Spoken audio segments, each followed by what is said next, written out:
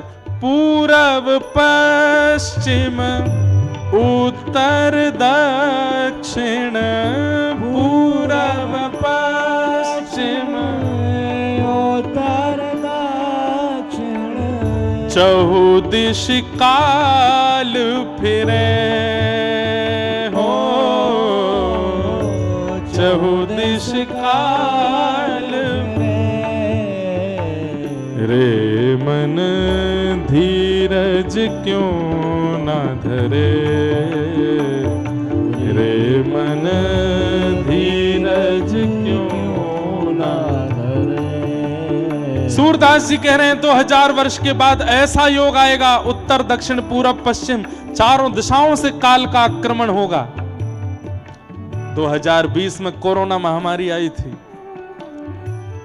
केवल कोरोना महामारी में हजारों लोग मारे गए, करोड़ों लोग मर गए दुनिया में नहीं, प्रत्येक दिन कुछ ना कुछ हो रहा है। कभी भारत पाकिस्तान में युद्ध हो जाता है, रूस और वो दूसरे देश यूक्रेन में युद्ध चल रहा है, कितने लोग बाहर मर रहे हैं, किसको क्या पता है। केवल भारत की बात थोड़ी है, पूरे विश्व में काल। और बोले 2000 के वर्ष के बाद क्या होगा? मतलब 2000 वर्ष से पूर्व ये सब नहीं होता था जो अब हो रहा है। उसमें पहला बात जो बता रहे हैं, अकाल मृत्यु जग माही व्यापे, अकाल मृत्यु जग माही व्यापे, पर जा बहुत मरे, पर जा बहुत। आजकल अकाल मृत्यु बहुत ज्यादा होती है, बहुत जल्दी लोग चले जाते हैं। मेरी उम्र के बच्चे को हार्ट अटैक हो रहा है, मैं तो फिर भी 28-29 वर्ष का हूं। 20 साल 19 साल 15 साल 8 साल के बच्चे को हार्ट अटैक आ रहा है। आप विश्वास नहीं मानेंगे, 4 दिन के बच्चे को भी हार्ट अटैक आया है। जन्म लेती 4 दिन बाद अटैक पड़ गया, बच्चा मर गया। मृत्यु का कारण पता चला कि अटैक पड़ा है। अरे अटैक दूर की बात, जो सार्वव्यापी 3 साल 4 साल के बच्चों को चश्मा लग जाता है, आंखों से दिखाई नहीं दे रहा। यहां पे हम लोग सोच रहे हैं कि 60-70 साल के बाद में आंखों की कमजोरी आती है। 2 साल के बच्चे चश्मा पहन के घूम रहे हैं, ये कलयुग का प्रभाव नहीं है तो क्या है? 1.5 साल का बच्चा बिना फोन देखे भोजन नहीं कर रहा है। मैं तोता हरे रंग का मैं तोता दिखाओ, तब तो वो नाश्ता करता है। ये कलिकाल नहीं है तो क्या है? ये सब नहीं हो सकता था लेकिन हो रहा है। अकाल मृत्यु का मतलब केवल प्राण निकलना नहीं होता, अकाल मृत्यु का मतलब इंद्रियों का असमय में शिथिल हो जाना। कानों से सुनाई नहीं दे रहा, आंखों से दिखाई नहीं दे रहा। 8 वर्ष के बालक इंसुलिन लेता है, डायबिटीज है उसको। कैसा योग आ गया है? अकाल मृत्यु जग माही व्यापे, अकाल मृत्यु जग माही व्यापे, पर जा बहुत मरे, पर जा बहुत मरे। हाँ स्वर्ण फूल बन पृथ्वी फूले, स्वर्ण फूल बन पृथ्वी फूले, धर्म की बेल बढ़े, धर्म की बेल बढ़े। और फिर सूरदास जी क्या कहते हैं? 2000 वर्ष के बाद चारों तरफ से मृत्यु तांडव करेगी, लोगों की अकाल मृत्यु होने लगेगी, छोटी उम्र में ही बच्चों को हार्ट अटैक आदि सब होने लगेंगे। लेकिन उसी काल में भक्ति की तरफ लोगों का रुझान बढ़ने लग जाएगा। पिछले 2-3 वर्षों में जितने युवा कथाओं में आते हैं इतने वृद्ध नहीं आते। तीर्थों में 4-4 दिन पहले पहुंच करके अपनी बुकिंग करानी पड़ती है, नहीं तो होटलों में रूम नहीं मिलते हैं। वृंदावन में तिल रखने की जगह नहीं मिल रही है। गंगा जी में घाट नहीं बचे हैं, जहां तक देखो सिर ही सिर हैं। कुंभ में, अरे कुंभ की बात छोड़िए, माघ मेला में करोड़ों लोग जाकर के स्नान कर रहे हैं। धर्म की बेल बढ़े। अच्छा, ये धर्म की बेल किस लिए बढ़ रही है? ये भी सूरदास जी कह रहे, बोले डर के मारे। लोगों को पता चल गया है भैया कितना कमा लो, करोड़ों कमाए थे, पर कोरोना में डॉक्टर से कह दिए भैया तेरे को 20 लाख रुपए देंगे, पत्नी को बचा ले। नहीं बचा पा रहा। तब व्यक्ति को समझ आ गया कि मैं कितना भी धनवान हूं, कितना भी वैभववान हूं, कितना भी संपत्तिवान हूं, मेरी कितनी भी पहचान है, बड़े बड़े डॉक्टर मेरे मित्र हैं, फिर भी मृत्यु विधिना के हाथ में है, विधाता के हाथ में है। वो मार सकता है जब चाहे। इसलिए डर के मारे लोग भक्ति कर रहे हैं, डर के मारे लोग भजन कर रहे हैं, डर के मारे लोग कथाओं में जा रहे हैं, तीर्थों में जा रहे हैं। लेकिन सूरदास जी कहते हैं ये सब भी बहुत दिन तक नहीं चलेगा।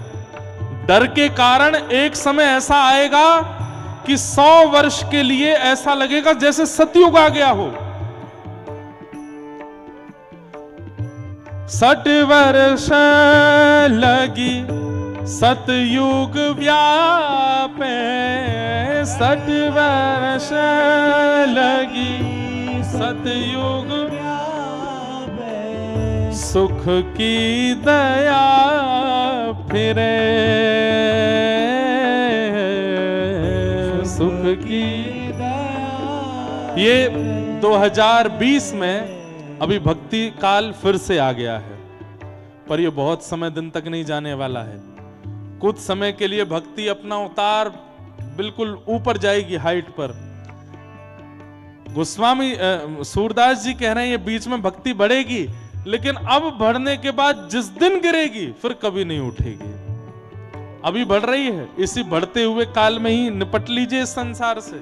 पता नहीं कितने दिन की है, और ऐसा भजन करके जाइए कि फिर दोबारा आना नहीं पड़े। कहीं गिरी हुई भक्ति काल में दोबारा जन्म हुआ तो बहुत बुरा देखना पड़ेगा समय। आहा, सूरदास यह हरि की लीला, सूरदास यह हरि। अरे नहीं, एक पंक्ति भूल गया मैं, एक पंक्ति और है। सूरदास जी कह रहे हैं चारों दिशा से तांडव न करेगी मृत्यु, भक्ति की बेल बढ़ेगी, लेकिन 100 वर्ष बाद ये भक्ति फिर से गिरेगी, और उसके बाद घनघोर कलयुग आना प्रारंभ होगा। और उस घनघोर कलयुग में कौन बचेगा? तब सूरदास जी कहते हैं काल जाल सो वही बचेगो, काल जाल सो वही बचे। कौन? जो गुरु ध्यान धरे, जो गुरु ध्यान हो। सूरदास यह हरि की लीला, सूरदास यह हरि की लीला। तारे नाही टरे, तारे रे मन धीरज क्यों न धरे, रे मन धीरज क्यों न धरे, रे मन धीरज क्यों न धरे, रे मन धीरज क्यों न धरे। सौनकादि ऋषियों को पता था कि इतना खतरनाक समय हम लोग देखने वाले हैं, इसलिए हम लोगों का कल्याण हो उसके लिए वो लोग यहां आए थे यज्ञ करने के लिए। लेकिन यज्ञ करके उनको लगा कि पता नहीं इससे कल्याण होगा कि नहीं। तब सूत जी से उन्होंने पूछा कि भैया इस कलिकाल में लोग असुरता को प्राप्त होते जाएंगे, उनको पुनः मानव बने रहें, अपना कल्याण करें, इसके लिए कोई उपाय है? तब सूत जी महाराज ने इसी भूमि पर बैठ करके कहा, क्या? प्रीति सौनक चित्ते ते यतो विच्मी विचार्य च सर्व सिद्धांत निष्पन्नम संसार भय नाशनम काल व्याल मुखग्रास त्रास निर्णास हेतवे श्रीमद् भागवतम शास्त्रम कलौकीरेण भाषितम। इस कलिकाल रूपी व्याल के मुंह में, व्याल कहते हैं सर्प को, हम आप सब लोग ग्रास बन करके बैठे हैं। हमारी मृत्यु कभी भी हो सकती है, परंतु मृत्यु आवे उससे पहले पहले यदि श्रीमद् भागवत का आश्रय ले लिया जाए तो इस कलिकाल में कल्याण संभव है। ये बात सूत जी ने इसी नैमिषारण्य भूमि पर बैठ के कहा। श्रीमद् भागवत कल्याण कर सकती है, पर इसका मतलब यह नहीं है कि कथा में बैठ करके हुआ है बस हो गया कल्याण ना। तत्श्रुण्वन प्रपठन विचारण परो भक्त्या विमुच्चे नर। सुनो, पढ़ो, विचार करो और इंप्लीमेंट करो। भैया मैं तो अभी कथा करके जाऊंगा, 2 रोटी खाऊंगा, फिर मैं कहीं वन में जाना चाहूं, कहीं ढूंढे नहीं मिलूंगा, एकांत में बैठ करके मुझे तो अभी से ऐसा लग रहा है कोई वन बुला रहा है यहाँ पे, एकांत बुला रहा है यहाँ पे। आप भी ऐसे ही करो बस। हाँ, ध्यान रखियो कहीं सियार और क्या कहते हैं तुम्हारे लेपर्ड भी हैं यहाँ पे, आसपास जंगल भी है, कहीं भोजन मत बन जाइयो कोई और को। भजन बनो ठाकुर जी के, भोजन मत बनना किसी और का, इतना ध्यान रखना। नहीं तो जाइए, अश्वमेध घाट है यहाँ पर, सुंदर पावन। मैं अपनी स्मृति बताऊं, एक बार पूज्य पिताजी की कथा हुई थी, नैमिषारण्य की बड़ी खतरनाक स्मृति है मेरी। तो पूज्य पिताजी महाराज की कथा हुई थी, उस समय यहाँ पर हमारी भारत की अत्यंत विदुषी परम पूज्या श्री हमारी इंदौर वाली दीदी जी, पूज्या श्री कनकेश्वरी देवी जी, उनकी गोद में खेला हूं मैं छोटा सा। पूज्य पिताजी की इंदौर में कथा हुई थी, तो वहां पे तब मैं 4-5 महीने का था, तो मुझे कथा में कृष्ण बनाया नंदोत्सव वाले दिन। उस दिन कनकेश्वरी देवी जी कथा में आई थी, तो फिर उन्होंने गोद में हमको खिलाया था। फिर जब मेरी पहली कथा हुई तो वहां वो आई भी थी, तो तब उन्होंने ये स्मृति बताई कि हमने आपको गोद में खिलाया है। तो पिताजी की यहाँ कथा चल रही थी नैमिषारण्य में, उस समय यहीं इसी व्यास मंच पर कनकेश्वरी देवी जी की कथा थी, तो मैं यहाँ दर्शन करने आया था। तब मैं कथा नहीं करता था, पूज्य महाराज जी भी मिले थे, हनुमान जी का दर्शन करके मैं यहाँ पर भी कथा श्रवण करने आया था, यहीं बैठ करके कथा सुन रहा था।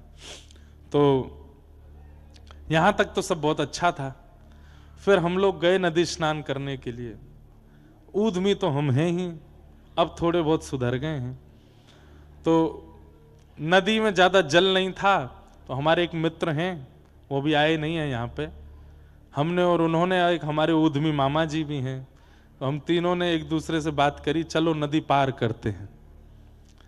तैरना थोड़ा थोड़ा आता था। अब मामा जी तो हमारे पार कर गए यही नैमिषारण्य में। आप भी थे हैं? हाँ, ये भी थे।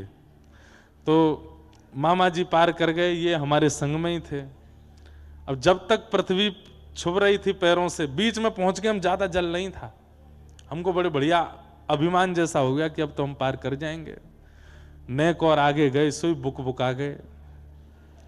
अब तो मैं भीतर जाऊं, कभी वो भीतर जाए, कभी ये भीतर जाए, तीनों एक दूसरे को पकड़े, जो पकड़े वो भीतर जाए। ऐसी बुरी हालत वादना, तो हमने कही हे भगवान आज बचाओ, आज के बाद कभी नहीं ऐसा करेंगे। जैसे तैसे निकल के पल्ली पार पहुंच गए। अब यूं कहें इस पार कैसे आए लौट के। तो फिर जो तैरना जानते थे उनके हाथ बात पकड़ के जैसे तैसे वापस आए। उस दिन हमको साक्षात यमलोक दिखा था नैमिषारण्य में। तो बहुत बढ़िया से दर्शन वर्शन करे भैया। हमने कही पाप दूर करते हैं भैया, ये तो पूरा शरीर ही दूर करने वाला था तीर्थ हमारा। तो प्रणाम करके फिर हम यहां से निकले। हमें अमेरिका यात्रा पर जाना था यहाँ के बाद। उसी समय वीजा लग के आया था, पासपोर्ट का थैला बगल में रखा था, पता नहीं कहाँ रास्ते में प्रसाद पाया तो पत्तल फेंकने के लिए दरवाजा खोले, याद ही नहीं रहा कि बगल में बैग रखा है। वो बैग भी गया, पासपोर्ट भी गया, उसमें पैसा भी गए, विदेश यात्रा भी उस साल नहीं हो पाई। खूब ढूंढे, कुछ नहीं मिला, तो हम बड़े घबराहट में थे नैमिषारण्य को लेके। एक तो प्राण गए, बचे जैसे तैसे, और जीवन का एक नव कथा थी हमारी पहली विदेश में, वो भी नहीं कर पाए। तो नैमिषारण्य के नाम से बड़े घबराहट में थे। लेकिन कल से हम यहाँ आए हैं, और सुबह जब से आए हैं तब से अभी तक मैं कहीं दर्शन भी नहीं किया। मैं हनुमान जी को भी प्रणाम नहीं, सीधे मंच पे आए हैं, नहा धो करके, स्नान ध्यान करके, संध्या वंदन करके सीधे व्यासपीठ पे ही आए हैं। परंतु इतनी सकारात्मक ऊर्जाओं से भर गया मैं पिछले 5, 6, 7 घंटों में ही, कि बस इच्छा हो रही है कि जो अपने पूरे 10 वर्ष में कथाओं का वाचन किया है अपने जीवन काल में, अब उस 10 वर्ष की कथा पूर्णता पर, 10 वर्ष हो रहे हैं हमें इस वर्ष, तो 10 वर्ष की पूर्णता पर अब नैमिषारण्य ने मानो उपहार देने के लिए कि भाई तुम्हारे 10 वर्ष पूर्ण हो गए, तो नैमिषारण्य भागवत की भूमि है, तो उपहार देने के लिए यहाँ कथा में अपनी वाणी पवित्र करने के लिए हमको बुलाया है। 10 वर्ष की पूर्णता पर जो ये कथा यहाँ हो रही है, और इस बार हमारी पृथ्वी के 2 भूवैकुंठों में कथा है। बद्रीनाथ में तो बहुत बार कर चुके। उत्तर भारत के 4 भूवैकुंठ हैं, बद्रीनाथ, मुक्तिनाथ, पुष्कर और नैमिषारण्य। ये हमारे श्री रामानुज परंपरा में 8 भूवैकुंठों में 4 उत्तर भारत के ये भूवैकुंठ हैं। इस वर्ष हमारे 2 नए भूवैकुंठों में कथा है। एक तो हो गई नैमिषारण्य, और एक अति दुर्गम, वहां पहुंचना ही बड़ा मुश्किल है, श्री मुक्तिनाथ धाम में कथा है इस साल। कैसे पहुंचेंगे भगवान जाने वहां पे। वहां ज्यादा लोग तो नहीं जाएंगे, 50-100 गिनती के हम चुनेंगे जिनको, वो जा रहे हैं वहां पर। हम चुन के ले जाएंगे, 10 सालों में जो हमको सबसे बढ़िया श्रोता लगे उनको लेके जाएंगे।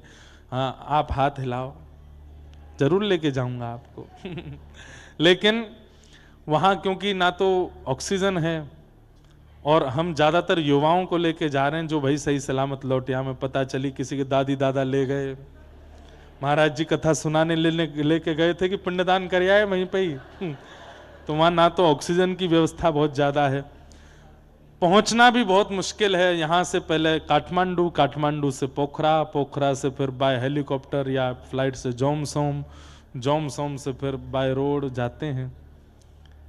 पर हमें पता है हमारे संग रहने वाले कई संगीतकार और ये अभी से ही ना बोलेंगे, लेकिन इनको जबरदस्ती लेके जाऊंगा मैं। हम तो डूबेंगे सनम, तुमको भी ले डूबेंगे, अकेले थोड़ी जाएंगे।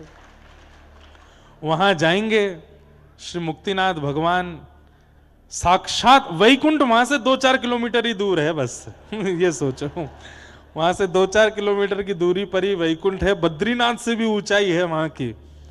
और सबसे बड़ी बात, साक्षात श्री शालिग्राम भगवान का प्रादुर्भाव स्थान, वहीं शालिग्राम जी प्रकट होते हैं। गंडकी नदी है पास में, थोड़ी ऊपर जाते हैं तो वहां दामोदर कुंड है जहां शालिग्राम जी प्रकट होते हैं। तो वहां कथाएं जी आज तक मुश्किल से 5 या 4-5 ही कथाएं हुई हैं, ज्यादा कथाएं वहां पर हुई नहीं है। हुई हो तो हमको पता नहीं, पर वहां बहुत कथाएं नहीं हुई हैं अव्यवस्थाओं के कारण। पर इस वर्ष हमारी वहां कथा है। अब जाएंगे राम राम जपते हुए। तो नैमिषारण्य एक भूवैकुंठ हो गया, बद्रीनाथ एक भूवैकुंठ हो गया, इस बार मुक्तिनाथ भी भूवैकुंठ में कथा होगी। तो नैमिषारण्य में ये कथा का क्रम जो हो रहा है, मुझे इतना आनंद आ रहा है, बस मन हो रहा है मैं जल्दी कथा पूरी करके विश्राम करके फिर हमें कोई साइकिल या स्कूटी मिल जाए, एकांत में कहीं भागें हम। आनंद से यहाँ हम सुख लेने आए। 1 बजे तक आपके, 1 बजे के बाद किसी को नहीं मिलेंगे, ढूंढे से नहीं पाएंगे कहाँ गए। तो वो सुख भी तो लेना है इस भूमि का, इस क्षेत्र का, इस धाम का। तो आप सब भी वो लीजिएगा। तो यहाँ का एक स्मरण, मेरा संस्मरण बड़ा खतरनाक है पूर्व का, पर इस बार वो संस्मरण बिना भ्रमण के ही इतना आनंद में हो गया है कि परम आनंद और उत्साह लग रहा है। तो नैमिषारण्य क्षेत्र में बैठ करके सूत जी कहते हैं कि केवल श्रीमद् भागवत की कथा है जो इस कलिकाल में कल्याण कर सकती है, अगर उतार ली जाए तो। सुनिए और उतारिए। हर दिन एक बात आपको पालन करनी है, और ये नहीं कि कथा सुनने के बाद महाराज जी ने ये जो बात कही मैं पालन नहीं, यहीं बैठ करके पालन कीजिए। यहीं बैठ के आज से ये छोड़ दिया, आज से ये कर लिया, आज से यहीं बैठ करके करिए। आप अन्य कहीं जगह कथा सुनेंगे, वहां पालन करने का मन बनाओगे, हो सकता है कि आप पालन ना कर पाओ, पर यहां करने का मन बनाओगे तो यहाँ की वायुमंडल में सामर्थ्य है। आप जो संकल्प लोगे उस संकल्प को पूर्ण यहाँ की वायु करा देगी, यहाँ का पानी करा देगा, यहाँ का वातावरण करा देगा। इसलिए करिए। नित्य हर दिन की कथा में एक संकल्प लीजिए। यह बात महाराज जी ने कही, भागवत की इस बात को हम आज धारण करते हैं। 7 दिन में 7 बातें भी अगर आप धारण करके गए तो इस भूमि पर बैठ करके सूत जी कह गए हैं कि श्रीमद् भागवत कल्याण कर सकती है कलिकाल में, और किसी में सामर्थ्य नहीं है। नारद जी, अब मैं जल्दी जल्दी महात्मा के विषय कह दूं। नारद जी महाराज बद्रिकाश्रम गए, वहां पर उन्होंने जाकर के सनक सनंदन सनातन सनत कुमारों से पृथ्वी के इस भयाभय रूप को जाकर के बताया। वृंदावन में भक्ति महारानी युवा है, ज्ञान वैराग्य वृद्ध हैं, उनकी दुविधा बताई। तब सनकादि ऋषियों ने भागवत की कथा सुनने की आज्ञा दी। तब सुख तीर्थ सुखताल ही हम मानते हैं, वहीं हरिद्वार को भी मानते हैं, ऋषिकेश को भी मानते हैं, आनंद वन, वहां पर सनक सनंदन सनातन सनत कुमारों ने कथा सुनाई और भक्ति ज्ञान वैराग्य के साथ नारद जी ने आकर के श्रवण की। भक्ति सुतौ तौ तरणौ गृहीत्वा प्रेमैक रूपा सहसा विरासीत श्री कृष्ण गोविंद हरे मुरारे नाथेति नामानि मुहुर्वदन्ति। ज्ञान और वैराग्य दोनों युवा हो गए। कथा सुनकर के भक्ति महारानी प्रसन्न हुई। इस प्रकार महात्मा का प्रथम सर्ग सुनाया। मतलब कथा सुनने से क्या होता है, यहां से जाने के बाद ज्ञान और वैराग्य दोनों पुष्ट होने चाहिए, भक्ति पुष्ट होनी चाहिए। आज जितना है 7वें दिन अब से अधिक होना चाहिए, तो आपका कथा सुनना सार्थक है। तत्पश्चात एक दुष्ट पुत्र अपने माता पिता के जीवन को नष्ट कर रहा था, जिसका नाम था धुंधुकारी। मरने के बाद प्रेत बना, लेकिन श्रीमद् भागवत की कथा सुनकर के अत्यंत भयाभय प्रेत योनि से मुक्त होकर के भगवत धाम को प्राप्त हो गया। इसका मतलब क्या है, कोई कितना भी भयाभय प्रेत योनि में क्यों ना चला गया हो, उसके निमित्त कथा श्रवण कर ली जाए, करा दी जाए, तो वो प्रेत योनि से मुक्त हो जाता है।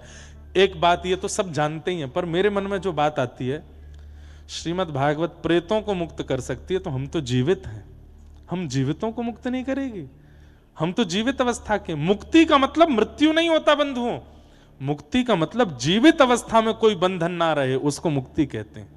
जीते जी हम सब बंधनों से मुक्त हैं, हम पर कोई बंधन नहीं है, उसे मुक्ति कहते हैं। आज बंधन में हैं हम। आप कहोगे महाराज जी हम जिसको सर्व स्वतंत्र कहते हैं वो सर्व बंधन है। आज के बच्चे कहते हैं थोड़े मॉडर्न विचारधारा वाला रहो, ऐसा रहो, कुछ भी खाओ, कुछ भी पियो। ये बंधन नहीं है तो क्या है? यही तो बंधन है कि आपको रसना ने बांध रखा है कि आप जीवों को खा रहे हो, ये रसना का बंधन है। आपको कानों ने बांध रखा है कि आप संसारी संगीत सुन रहे हो, ये कान का बंधन है। आपके एक से अनेक, अनेक से भी अनेक संपर्क में साथी हैं जीवन में, ये आपकी त्वचा का बंधन नहीं है तो क्या है? इन सारे बंधनों से मुक्ति, उसको मुक्ति कहते हैं। मेरी जीव अब मुक्त है, उसे पाने के लिए, रसायन के लिए किसी जीव को मारने की आवश्यकता नहीं है। मेरे नेत्रों को किसी सुंदरता को देखने की आवश्यकता नहीं है, मेरे कानों को संसारी विचार व्यवहार सुनने की आवश्यकता नहीं है। ये असली मुक्ति है, इसे मुक्ति कहते हैं। और वो मुक्ति भागवत प्रदान करती है। मुक्ति दानेन गर्जती, गर्जना करती है श्रीमद् भागवत, मेरी शरण में आओ, मैं तुम्हें मुक्त कर दूंगी। इस संसार के किसी विषय की कोई वार्ता, कोई दुर्गंध तुम्हारे अंदर नहीं रह पाएगी। इसलिए कथा, हम तो भैया हर दिन कथा कहते हैं, धीरे धीरे हम हो रहे हैं मुक्त। एक कथा में आप कैसे हो जाओगे? लेकिन हो सकते हो यदि ध्यान से श्रवण कर लो तो। इस प्रकार श्रीमद् भागवत की कथा सुना करके अत्यंत प्रेत योनि से उसको मुक्त करके भगवत धाम पहुंचा दिया। ऐसी भागवत की सुंदर कथा को हम बारंबार प्रणाम करते हैं। असारे संसारे विषय संज्ञा कुलधिय क्षणार्धम क्षेमार्थम पिबत सुख गाथा तुलसुधाम किमर्थम व्यर्थम भो ब्रजत कुपथे कुत्सित कथे परीक्षित साक्षीयत श्रवणगत मुक्त्युक्ति कथने। इस असार रूपी संसार में केवल और केवल सुखदेव जी के द्वारा कही गई सुनाई गई ये सुंदर भागवत की कथा ही है जो सार है। अगर उस सार को जीवन में ले लिया जाए तो जीवन सुंदर हो जाएगा, अपना कल्याण हम कर सकेंगे, भगवत प्राप्ति का मार्ग संभव हो पाएगा। इन सब भावों को बताते हुए महात्मा को सूक्ष्मता से ही हम प्रणाम करते हैं। कल प्रथम स्कंद से कथा प्रारंभ होगी, ठीक 10 बजे कथा का प्रारंभ हो जाएगा। आस्था चैनल पर लाइव चल रही है, भक्ति पथ चैनल पर लाइव चल रही है। समस्त दर्शकों को मैं प्रणाम करता हूँ। हमारे पूज्य श्री बजरंग दास जी महाराज, पूज्य बड़े महंत जी, हमारे पूज्य श्री हमारे नंदू भैया जी इस पूरी कथा के मॉनिटर हैं, तो ये मॉनिटरिंग कर रहे हैं। आप सब लोग बड़े ध्यान से सुनो। कोऑर्डिनेटर इस पूरी कथा के श्री हनुमान जी महाराज हैं, हनुमानगढ़ी के हनुमान जी। ध्यान से कथा सुनना, कहीं गदा नहीं चला दें आपके ऊपर। बड़े ध्यान से आनंद के साथ आप लोग भाव से कथा श्रवण कीजिएगा। आप सब लोगों से प्रार्थना है कि 9 बजे ही आप लोग 9:30 बजे तक यहाँ आ जाइए। सौंधी सौंधी ठंड रहती है, नींद रात्रि में ही पूरी कर लीजिएगा, कथा में नहीं सोइएगा। खूब भाव से 10 बजे से हम लोग कथा कहेंगे। 1 बजे तक का समय है, 12:30 1 बजे जब तक मन करेगा कथा सुनाया करेंगे। बाहर के जितने भी लोग कथा सुनने आ रहे हैं खूब भाव से आओ। सबको बारंबार प्रणाम करते हुए अपनी वाणी को